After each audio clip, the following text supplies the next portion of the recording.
వాతావరణ మార్పులతో రాష్ట్రంలో స్వైన్ ఫ్లూ కేసులు పెరుగుతున్నాయి. ఇవాళ గాంధీ హాస్పిటల్లో ఓ మహిళ స్వైన్ ఫ్లూతో చనిపోయారు. మరో 15 మంది ట్రీట్మెంట్ పొందుతున్నారు. దీనికి సంబంధించి మరిన్ని డీటెయిల్స్ గాంధీ హాస్పిటల్ నుంచి నరేందర్ అందిస్తారు. Narender, over to you. రాష్ట్రంలో స్వైన్ ఫ్లూ పంజా విసురుతోంది. దాదాపు నిన్న ఒక్కరోజే 11 మంది స్వైన్ ఫ్లూ పాజిటివ్ అని గాంధీ ఆసుపత్రిలో తేరగా మొత్తానికి గాంధీతో పాటు ఉస్మానియా, నీలాఫరు ఇతర హాస్పిటల్ అన్నీ కూడా ప్రైవేట్ హాస్పిటల్తో కలిపి చాలా పెద్ద ఎత్తున స్వైన్ ఫ్లూ పాజిటివ్ లక్షణాలతో పెద్ద ఎత్తున పేషెంట్లు ఆసుపత్రికి వస్తున్నారు. అయితే ఈరోజు తెల్లవారుజామున ఒక మహిళ కూడా గాంధీ ఆసుపత్రిలో చనిపోవడం జరిగింది. ఆసుపత్రికి సంబంధించినటువంటి సూపరింటెండెంట్ శ్రావణ్ గారు మన దగ్గర ఉన్నారు. సార్, ఎందుకు సడన్గా కొంతకాలం పాటు అంతా సైలెంట్గా ఉంది, మళ్ళీ ఈ వారం రోజుల నుంచి కేసులు ఎందుకు పెరుగుతున్నాయి అంటారు? అంటే ముఖ్యంగా ఇప్పుడు స్వైన్ ఫ్లూ అనేది చల్లటి టైంలో ఎప్పుడైతే మనకు చలి ప్రదేశాల్లో బాగా దాని యొక్క ఉధృతంగా ఎక్కువగా ఉంటుంది. సో మనకు ఏంటంటే మనకు ఈ సీజన్లో బాగా వెంటనే టెంపరేచర్స్ బాగా తగ్గిపోవడం వల్ల దాని యొక్క వ్యాప్తి చెందడం పెరిగింది బాగా. సో మనకు ప్రజల్లో ఏంటంటే మనకు చాలామంది పేషెంట్స్ వాళ్ళు ఎవరో ఒకళ్ళిద్దరు పేషెంట్స్ ఏం చేస్తారంటే వాళ్ళు పబ్లిక్లో తిరగడం వల్ల ఈ ఒక పేషెంట్ నుంచి మిగతా పేషెంట్లకు అందరికీ మిగతా నార్మల్ పర్సన్స్ కూడా స్ప్రెడ్ అయ్యే అవకాశాలు ఉంటాయి. సో ఇదేంటంటే మామూలుగా మనం పేషెంట్స్కి మన పబ్లిక్కి తెలియాల్సిన విషయం ఏంటంటే మనము మన జాగ్రత్తలో మనం ఉండాలి.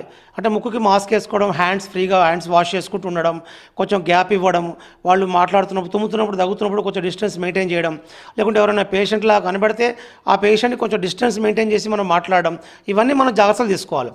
ఇలాంటి జాగ్రత్తలు తీసుకున్నప్పుడు మనకు స్వైన్ ఫ్లూ పెరిగే అవకాశం లేదు, స్వైన్ ఫ్లూ వ్యాప్తి చెందదు. సో ఇదేంటంటే సడన్గా మనం ఎక్స్పెక్ట్ చేసిన విషయం ఏంటంటే నవంబర్, డిసెంబర్, జనవరి మంత్స్లో ఖచ్చితంగా స్వైన్ ఫ్లూ పెరుగుతుందని మనకు అందరికీ తెలుసు. అయితే మనకు ప్రజల్లో ఒక అవగాహన కలగాల్సిన విషయం ఏంటంటే ఇది స్వైన్ ఫ్లూ అనేది ఊరికే గాల్లోంచి మనకు రాదు. మనం ఎక్కడో మనం ప్రయాణం చేస్తున్నాము, రోడ్డు మీద నడుస్తున్నాము, అట్లా గాల్లోంచి స్వైన్ ఫ్లూ మనకు వచ్చేది. స్వైన్ ఫ్లూ అనేది కేవలం ఒక మనిషి నుంచి ఇంకో మనిషికి మాత్రమే స్ప్రెడ్ అయ్యే వైరస్ ఇది.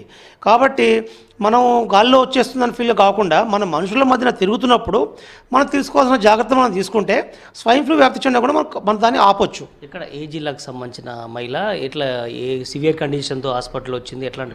ఇప్పుడు వీళ్ళందరూ ఏంటంటే వచ్చిన పేషెంట్స్ అందరూ కూడా వీళ్ళు చాలా సీరియస్ కండిషన్లో యశోద హాస్పిటల్ అడ్మిట్ అయి ఉన్న పేషెంట్. ఆమె ఒక 5-6 డేస్ యశోద హాస్పిటల్లో ఉండి అక్కడ బాగా సీరియస్ అయ్యాక రాత్రిపూట 11 o'clock పంపించారు ఆ పేషెంట్ని. వచ్చిన పేషెంట్ 15 నిమిషాల్లో పేషెంట్ డెత్ అయింది. అంటే వచ్చిన సీరియస్ పేషెంట్నే మాకు గాంధీ హాస్పిటల్కు రెఫర్ చేయడం జరిగింది యశోద హాస్పిటల్ నుంచి. ఇక చనిపోతుంది అనగా వాళ్ళు మాకు రెఫర్ చేస్తారు, మా దగ్గరకు వచ్చి చనిపోయింది పేషెంట్.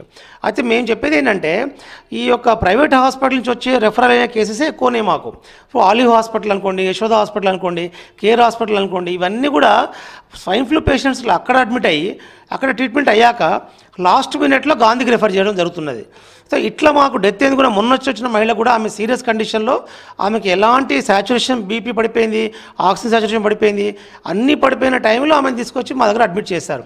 ఇప్పుడు ప్రజెంట్ నిన్న వచ్చినటువంటి నల్సార్ యూనివర్సిటీ పిల్లలు కూడా ఎట్లాంటి పాజిటివ్ లక్షణంతో వచ్చారు, లేదంటే వాళ్ళు ఎక్కడ వాళ్ళ ఆనవాళ్ళు ఎక్కడి నుంచి ఇంకేమైనా ఉన్నాయి అట్లా?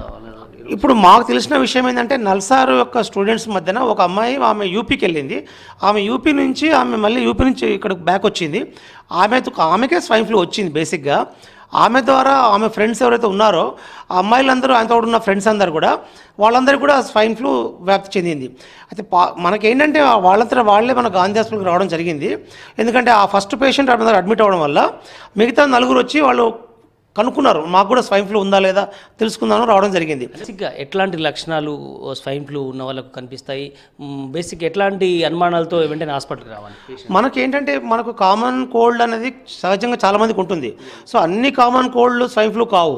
సో మనకు ఒక 3 days 4 days కనుక కామన్ కోల్డ్ ఉండి బాగా జ్వరం బాగా వచ్చి, హెడేక్ బాగా వచ్చి, కళ్ళు బాగా రెడ్గా అయిపోయి కళ్ళల్లో నీళ్ళు గారడము అలా ఉండి, మళ్ళీ వాళ్ళకు శ్వాస తీసుకోవడం కష్టంగా అనిపించడం, విపరీతమైన దగ్గు రావడము, సివియర్ బాడీ పెయిన్స్ రావడం, ఎక్కడైనా మొత్తం టోటల్ బాడీ అంతా పెయిన్స్ ఉండడం. సో ఇలాంటి కండిషన్స్ వచ్చినప్పుడు ఒక 3 days దాటింది, కామన్ కోల్డ్ తగ్గలేదు, ఇంకా ఉంది, అలాంటప్పుడు మనం ఏం చేయాలంటే వెంటనే మనకు సెంటర్కి వచ్చేసి థ్రోట్ స్వాబ్ తీసుకొని స్వైన్ ఫ్లూ పాజిటివా నెగిటివ్ అని వాళ్ళంతా వాళ్ళే డిటెక్ట్ చేసుకుంటే కనుక పాజిటివ్ ఉందనుకోండి వెంటనే అడ్మిట్ అయిపోయి ప్రాపర్ ట్రీట్మెంట్ తీసుకుంటే వాళ్ళకి ఎలాంటి కాంప్లికేషన్స్ రావు. ప్రస్తుతం మన దగ్గర ట్రీట్మెంట్ పోతున్న వాళ్ళు సస్పెక్టెడ్ స్వైన్ ఫ్లూ వాళ్ళు కావచ్చు, పాజిటివ్ వాళ్ళ కండిషన్ ఎట్లా ఉంది, ఫర్దర్గా ఎవరికైనా సీరియస్గా ఉండే అవకాశం ఉందా, ఎట్లా ఉంది? ఇప్పుడు మన దగ్గర పేషెంట్స్ ఇప్పుడు మనకు 7 patients suspected patients, 7 swine flu positive patients Gandhi హాస్పిటల్లో ఉండడం జరిగింది. 8 మంది సస్పెక్టెడ్ పేషెంట్స్ కూడా ఉన్నారు. సో వీళ్ళల్లో ఏంటంటే మనకు ఎవరైతే స్వైన్ ఫ్లూ పాజిటివ్ ఉన్నదో వాళ్ళ ఆరోగ్య పరిస్థితి నిలకడగా ఉంది, వాళ్ళకి ఎలాంటి ప్రాబ్లమ్స్ ఏం లేవు, వాళ్ళ యొక్క హెల్త్ కండిషన్ పర్ఫెక్ట్గా ఉంది, వాళ్ళకి ఎవరు కూడా వెంటిలేటర్స్ అవసరం కూడా ఏం లేదు. మిగతా సస్పెక్ట్లో కనుక రేపు చూస్తే కనుక రేపు రిపోర్ట్లో ఉంటే వాళ్ళలో ఎంతమంది పాజిటివ్ రేపు తెలుస్తుంది మనకు. రోజువారికి కనీసం 5 నుంచి 8-10 మంది దాకా స్వైన్ ఫ్లూ పాజిటివ్ అని చాలా స్పష్టంగా తెలుస్తోంది. అయితే వాతావరణంలో మార్పులు, చలిగాలులు వీయడం, అలాగే ఇంకా కూడా టెంపరేచర్ ఏమాత్రం తగ్గుముఖం పట్టడం నేపథ్యంలోనే ఈ పరిస్థితి ఏర్పడుతుందని వైద్య నిపుణులు చెప్పడం జరుగుతుంది. కెమెరా పర్సన్ రమేష్తో నరేందర్, V6 న్యూస్, గాంధీ ఆసుపత్రి నుంచి.